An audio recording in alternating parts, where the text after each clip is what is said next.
People from Botswana always want to go home, and I am a board certified pathologist. Interesting, loaded question. I know, sorry.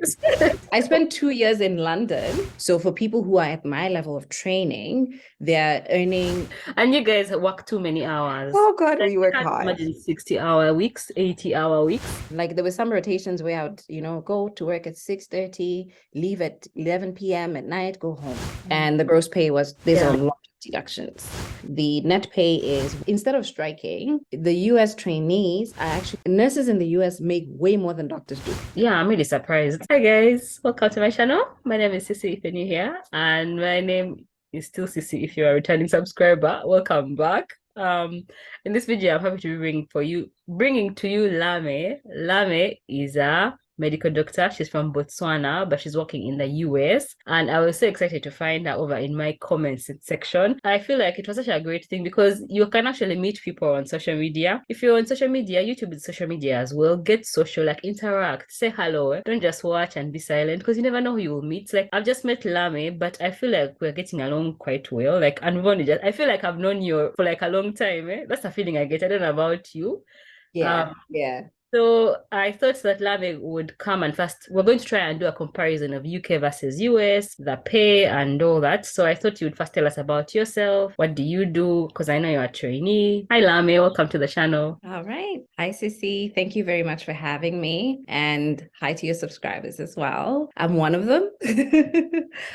So, like Sissy said, my name is Lame. I am originally from Botswana. I was born and bred in Botswana. Practically, I was born there, lived my entire life there until I finished A levels in 29. When was that? Feels like it's such a long time ago. In 2007. Oh my goodness. That's Yeah. when I finished A levels and I applied to go to medical school for 2008. And that's when I went to the Caribbean and I did a year of pre-medical sciences at St. George's University and then went into the medical program there, which was a 4-year program. Yeah, so that's me. I am a wife. I am a mom of two. After finishing medical school, I went back to Botswana. Like, if you've met in Botswana from anywhere, if people, like a lot of people that I meet here that like in the US that say they've met people from Botswana before, they always say that people from Botswana always want to go home. We love home. I love home. So as soon as I finished medical, I thought I would come to the US to do residency, but Yeah. I decided, you know what, let me just go home. So I Yeah. went home, and I stayed there for about 4 years. I worked as a medical officer. As an intern, as a medical officer. I lectured a little bit, and then I applied for residency in the U.S. That's where I am now. I am what they would call a postgraduate year 5. So I've done 4 years of pathology residency, and I've graduated from residency. And I am a board certified pathologist. But most pathologists here in the U.S., to get a job either here or even in other parts of the world as well, it's good to do, most of them do at least, or most pathologists do at least one fellowship before Okay. they start practicing. So I am currently at the tail end of my first fellowship, which is cytopathology. And then I'll be doing a second one in pediatric pathology starting in July of this year. Wow. Wow. Yes. That's been so interesting. I've loved hearing the differences. First of all, because the US has like a longer process. Like after A levels, you don't just go to medical school like we Mhm. can. You have to go for pre-med and then you go to, it's so long in the US. And Mhm. then I relate so much with wanting to go home because I also have that feeling constantly of wanting to go home. So you went home, and then what made you come back? Could you not have done pathology training back home? Are you sure you've come just to do the training and go back home? What are your future plans? Interesting, loaded questions. I know, sorry. It's okay. It's okay. What made me apply, or why could I not have done pathology in Botswana? As a medical student, the medical school that I went to, it's based in the Caribbean, but it is basically run from the US. So it's basically a US medical school that is basically just located in the Caribbean. After completing, so the way that the training is done, so I did the first 2 years of medical school there. after finishing pre-med, so I did a year of pre-med, got into the medical program, did 2 years of they call it basic medical sciences. And then I did 2 years of rotations in the UK. So before you even go for rotations, we are required to take an exam that sort of certifies that you are ready to go for clinical rotations. You can either, there's an exam that the school offers. I don't know if they still offer the same exam, or you can take USMLE Step 1. The basic medical sciences, like those first 2 years kind of prepare you for USMLE Step 1. So I just paid for the exam. I took the exam that the school offered, but in addition to that, I also took the USMLE Step 1 exam because I was like, who knows, maybe later I might want to do, specialty training, and the US would be a good option since I trained in a school that is sort of very US based. I took USMLE Step 1 while I was just after finishing the first 2 years. And then when I moved to the UK while I was doing my clinical rotations, I took Step 2 as well. When you moved to the US, you mean? To the UK. So I actually did clinical rotations. I spent 2 years in London. No, actually not in London, in England. I spent a year in Poole, close to Bournemouth, and Southampton in the southern part of England. So I spent a year there. And then I spent 6 months in London doing rotations still. And then the last 6 months I spent at Watford General Hospital. So I spent 2 years in England finishing off my medical school training. So the school offers an option to go to the UK or to the US, or you could do both. But I think because I went to medical school under government scholarship, so I got a scholarship to go. From which government? From my government, from the government of Botswana. Okay. So since I got that sponsorship, they require, like, it's easier to go to the UK because our health system in Botswana is very similar to the UK. So they are the great colonizers because yes, the great colonizers. So our health system is very similar to theirs. Yeah. It was just an easier transition to train, do actual clinical rotation or clinical experience in the UK and then move to back home. So back to your question about whether it is that I would have stayed home. I didn't, like, when I looked at specialty training, I didn't even consider home because at the time I didn't even know that they had a pathology residency. I only found out after I applied and I had gotten accepted in the US that they even have a residency program in the medical school back home. The other option is I didn't think, so when I thought about staying home, it would have been great because I would have been home. But the difference in training back home is that you actually have to pay to go to do specialty training. Yes, like us. So yeah, so that sort of deterred me from, because I'm like, I'm actually working. And at the time I had left government, so I was not employed by the government. So if you are not a government employee and you apply for specialty training, you'll get in, but you're going to have to pay out of pocket to go through training, but you're working every day, but you have to pay out of pocket, So, but if I had stayed as a government employee, it would have been an easy thing because all you do is you apply for study leave. They keep giving you your salary and they pay for you to go. They pay for your tuition, so for me, it kind of made, plus, because I had studied in a US-based system or US-based medical school, it was just an easier transition to do specialty training here because I was familiar with the way that they do things. Plus, I had already taken the USMLEs. It was just a no-brainer. So I just decided, what? So the best thing would be for me to come here. I can get a job. I can get paid. So I get a stipend while I'm here, while I'm doing my training. My husband can come with me and get a job. My kids can come here. They can study. It would be a good experience for my entire family, to come over here. So, so to answer your question about whether to go, I'm going home or staying here. So the plan has always been to, once I finish training, to stay here for a couple of years to get some experience before I go home. Because my belief is, in as much as a trainee, when you're just out of training, you're not like a specialist who's been practicing for 5 years. You still need some experience practicing in that particular subspecialty before you go home. And plus, back home we don't have a lot of pathologists, so if it is that I have a challenging case, I would have to send it out of the country. because they wouldn't be, there's not that many senior pathologists to show the case, to say, okay, this is a case that I have, it's challenging, could you please weigh in, you know? But here, once I get enough experience, I feel like I could handle a lot of challenging challenging cases and manage them without having to send the case out, you know? What a life. So interesting. I have so many questions, but I'm worried that we're going to go off topic.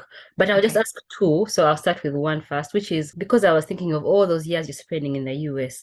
Is there a streamlined process like it is for the UK, which is where after 5 years you get permanent residency, after 1 year you get British citizenship? Does the US have anything like that? The US immigration process is very complicated. So it depends on, the answer depends on the visa that you get to come here when you come for training.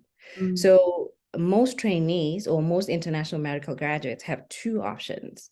You can either come here on a J1 visa, which is the visa that I'm on, or you can come here on an H1B visa. So the J1 visa is a non-immigrant visa, which has basically the visa, when you get that visa, there's no intent to immigrate. So basically, the visa comes with a 2-year requirement to go back to your home country before you can even consider immigrating to the US. So it's one of those visas that it's the easiest one to get. It's the easiest one to get. Has that catch? Yes, but there's a catch. So I think the reason why it's the easiest is for several reasons. I think one is it's sort of a guarantee for the US that you will go back to your country and give back whatever skills it is that you acquired during your training. The other thing is for you to get a waiver for the 2-year homestay so that you can stay despite having that 2-year requirement. You have to work in a medically underserved area in the US. So in a way, the reason why it's easy to get for the benefit for the US is that you work in a medically underserved area for 3 years before you can even apply for a green card, which would allow you permanent residence. So it's like a work permit, or it allows you permanent residence if you have a green card. So if you have a J1, that's the process. You have to, once you complete your training, if you want to stay, you apply for a waiver. And the waiver, usually it's 3 years. You're required to work for 3 years in a medically underserved area. And then once you've completed those 3 years, you can then apply for a green card. But it's not straightforward. It depends. There's a lot of hoops you have to jump through if you're a J1. So the other type of visa is an H1B. That one has intent for immigration. So with that one, if you've been here on that visa for like 3 years, in addition to they have other requirements when you apply for the green card. So there's different categories for green card application. So the one that most medical people use, I think, is if you have like publications, etc. Like there's some, for example, some categories, if you're a Nobel Prize winner, you can get green card that way, but I'm not one. So but some people use if you have a lot of publications and a lot of citations on your research publications, etc., that's how you're able to get in. So some people go through that route. So I feel like, but then green cards are not offered for all training programs. Some training programs don't offer not green card, the H1B visa. I meant. Okay. They don't, some programs don't offer that. So most programs offer J1. So it's the easiest to get. So that's to answer your question in a roundabout way. There's no straightforward way. It's not straightforward at all. Okay. But here it's straightforward. Okay. Yeah. Would you consider moving to the UK? Because you have lived here for a while. You've lived there. Like, would you consider moving to the UK? Because I know you can. So to answer that question, I loved my time in the UK. I really did. Enjoyed my time. It reminded me so much of home. You get to drive on the left side instead of driving on the right. But my biggest concern with the UK at the time is when I was a medical student, you could see like a lot of international medical graduates who come and they start specialty training, and they go through ST1, ST2, they are registrars, etc. They stay registrars for a very long time, because there's no consultant positions. Mm. Or if they're there, the preference is given to UK grads. Once they've completed their training, then they would get that position. So in addition to the fact that the UK training program was so long, so that's what deterred me from Longer going. than here. Is it longer than the US? Yeah, I feel the UK is longer. Ah, I didn't It's know. longer, but it depends. It differs specialty to specialty. Yes. So it's slightly longer, at least for the like internal medicine, for example. Here Mm, it's like 3 years. You yes, yes. No, you're right. physician. Mm, And then in the UK is much longer, maybe 5 years. I'm not even sure off the top of my head. yeah. Yeah. So because it was long, it's so after training for so long, and it's hard to get an attending consultant position. Yeah. So me coming from here in the US and moving to the UK, I feel like it'll just be hard trying to integrate into the system. So in as much, I think it would be an option maybe, but I think Canada might be a better option for me because their system is very similar to the US system. So it'll be an easy transition if I want to move to another country. It would be the Canada before UK. So I guess the next point was the main point, was supposed to be the main point of the video, which was supposed to be the payslip comparison. I think it's good for us to have an idea of who you are, where you are in training, what specialty, to see if we can even compare. And honestly, I feel like we can't compare. We're not comparable because I'm Yeah. so much behind or much in a different stage of my training, but we're going to try. So if you don't know, I'm a CT2, meaning I'm just in my second year of training. And that's because I've been taking maternity leaves. And so I've been like, I was a CT1 for 2 calendar years because of maternity leave. I'm a CT2 again. I'm in my second calendar year, same thing. And then I'm in psychiatry. So psychiatry has an added bonus on our salary. I don't know if it's the same over there. Are there certain specialties that pay more than others or no? So in terms of pay, so I am currently a postgraduate year 5. So I am a fellow. I have Yeah. completed my residency, so I'm a Mhm. fellow. The way that salaries are here, it really depends on the hospital, or should I say the hospital network that you work for. So Mm. each graduate medical, so they each have a graduate medical education like department. So each department has its own pay sort of pay scale, if for lack of a better word.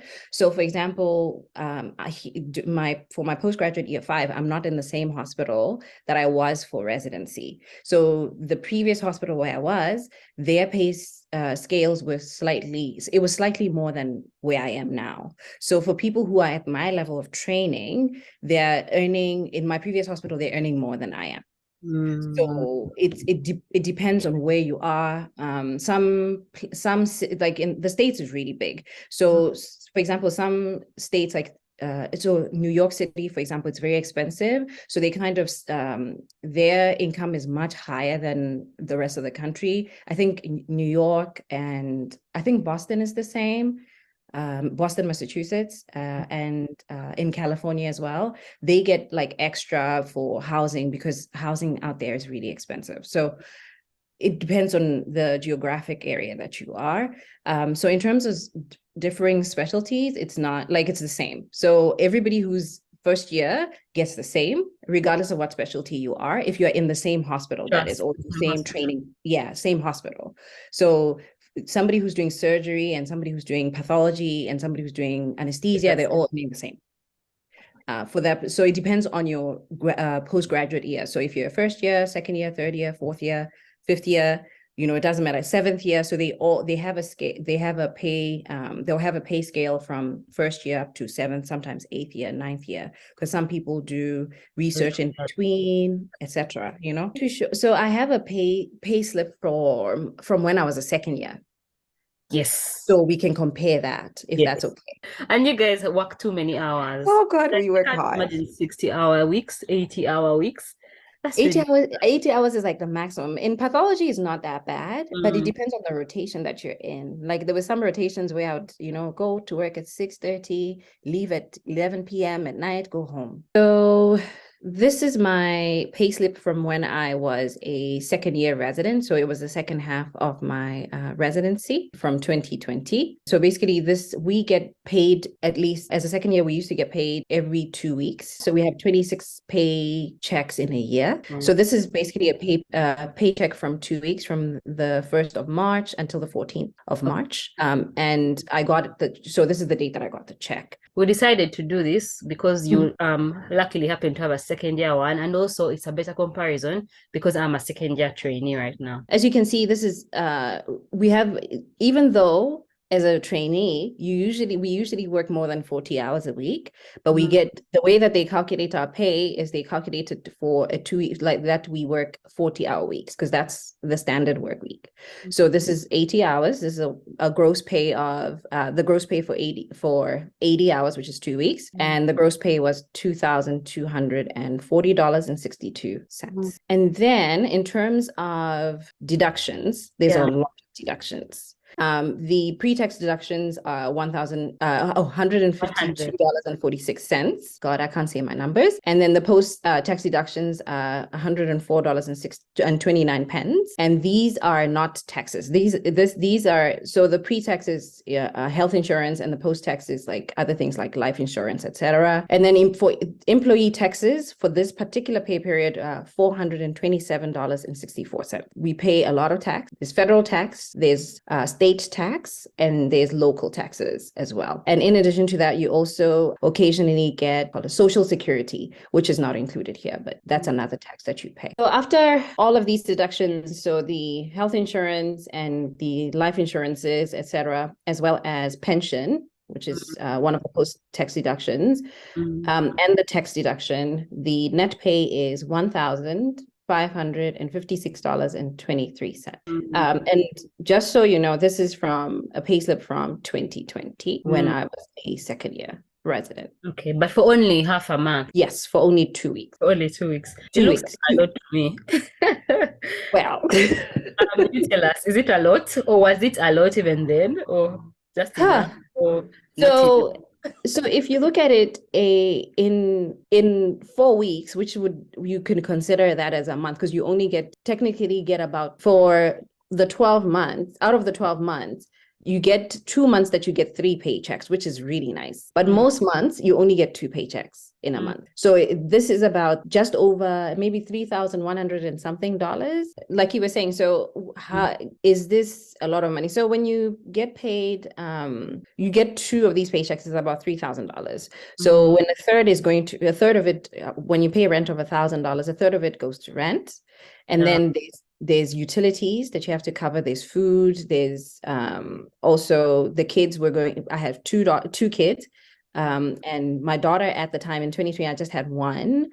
So my daughter was going to daycare, and we were paying about $60 a day in daycare, approximately, plus or minus about 60. Or maybe less, maybe about $50 a day, So when you add all of that up, you realize that it's actually not much. Yes. It's not enough at all, actually, because coming over to my side, so for me currently, I've done a full video with my salary breakdown, which I will link up here. But basically, the gross salary is about £3,200 per month. But my rent is also about £1,000, which is a third. And then that's without the gas and electric, everything that you've said, basically. The only thing I don't have is childcare. And the reason is because I can't afford it anyway. So we had to end up using this one income. Yeah, I'm really surprised. Let us know in the comments below. What did you expect? Did you think the US was going to be so much more? Because me, I thought you guys over there, like, money bags. I think the only thing that sort of helped at the time was that, I should point out though that when I was paying taxes, the way that taxes are calculated here in the US, especially federal taxes, are that you can be taxed as a single person, which the taxes are much higher than getting taxed if you're married filing jointly. And my husband was also working at the time, so that actually helped with like the payments for daycare and childcare, etc., and other expenses as well. So I was filing my taxes, the way that I was taxed as a single person. So at the end of each financial year, we would actually get a tax refund. And then I think for 2019, for example, our tax refund was almost $4,000, and the following year, I think for 2020, it was like $3,500 or something. Actually, we had overpaid. So our tax refund was actually more, but we had overpaid by $4,000 and $3,000, almost each year. So the way that, so for subsequent years, just to make, it helped us because I think that in 2020, for example, we were having a baby and having that tax refund went towards, the fees, like the medical bills, as well as, preparing for the baby, etc. So that helped. So in a way, we did that on our own. That was a way for us to save money. But if you speak to other people who work in the US, they'll tell you, don't do that. You're giving the government a free loan. So the way that we do it now is when I get taxed, I get taxed as somebody who's filing jointly. So my taxes are less, and that's how I'm able, my paycheck is better than it was. So for somebody else, the paycheck, like for my colleagues, for example, their paycheck might have looked completely different because of the way that they are taxed. So it's an individual thing depending on your needs and your family's needs, etc. So if you have kids, for example, you get taxed slightly less compared to somebody who does not have kids. Wow, so we did that for us. Never heard of that. No, having kids doesn't give you a break, like tax-wise. We get tax breaks for having kids. So that helps. And if you're paying for daycare, for example, at the end of the year, the government will, like, you will get back a certain amount of it. Like they'll say 30% of what you paid for childcare, or 40%, depending on the year, they'll, like, the rates vary. Okay. So they'll give a certain portion of it back. So at the end, even though it looks like monthly, it's not a lot, but at the end of the day, we're able to save. Yes. We get, tax refunds, and then my husband as well is able to work. So we were able to, cover expenses. But otherwise, if it was just my income, it would have just been tough. It's similar here in that if you're married as well, you get a tax, like it's called a marriage allowance. So do take advantage of that if you're in the UK. I've probably made a video on that by now, which I will link up here, how to apply for marriage allowance. The main point is that you're able to save, and also compared to back home, it's probably better than back home, which is why we are here. I'm really surprised. I thought you'd be making like way more, even in dollars. How come you guys are not striking? Because over here we're actually striking. We're striking again, even in June, because the government is not increasing the money. In the US, it's hard because, actually, what's happening is instead of striking, the US trainees are actually unionizing. I don't know if you've seen it. No. So it's been in the news. For example, in Boston recently, their pay has increased from for example, right now, my annual income. So back then, my annual income was 58,000, and I was a second year. And this is in 2020. Like, remember, and this is just before COVID. So it was in 2020. But now, even so every year they increase by 3% to cover inflation, right? Even with that 3%, it doesn't really match up with inflation because things are expensive. But inflation is like 10%. Exactly. So, but then what do they call it? A lot of, especially in California, it started off in California. A lot of residents are like coming together, forming a union so that they can advocate for pay. So one of the reasons why I watch like Nanel's video and other nurses' videos is because nurses in the US make way more than doctors do. What? Nurses in the US, like a nurse will be making $90 an hour. Okay, so that's in California, like $90, $100 and something an hour. But this is in California where things are expensive. But here, like for example, right here where I work, because they tell us that we make like $33 or I think it's $34 an hour. Because they calculate based on 40-hour work week. But I work more than 40 hours every week. So it means I am earning maybe $20-something on a good week. But in a really bad week where I'm there all week, it means, or for long days, it means I'm earning less than $20 an hour. No, even here, people are always saying that you can make more money as a driver, as a plumber, as anything else. So really, if you're in medical school, or if you're not yet in medical school, or if you're watching on behalf of your kids and you're wondering what career should you push them into, medicine is not it if it's for money. Yeah. But then you need the money, so they should pay us. Yeah. Yes. People are disgruntled over there as well. It's not just Mhm. actually us immigrants, usually we are less disgruntled than the general population. Because for us, we're comparing to back home. But these Yes. people, this is their baseline. Yes. Yeah. Yeah, that was really enlightening. As far as my own payslip, I'm not going to share it again because then the video will become too long. So I will refer you to it so you can go and watch more details if you want to. Yeah, I'm really enjoying the conversation, but we're going to continue it over on Lame's channel. After this, make sure I'm going to link her channel down in the description. Go over there and watch the part 2 of this video. Thank you, Lame. Anything else before we go on to the next video? Thank you very much, Sissy, for having me. I really appreciate it. I'm enjoying this conversation. I feels like we've known each other for a very long time. Yeah. And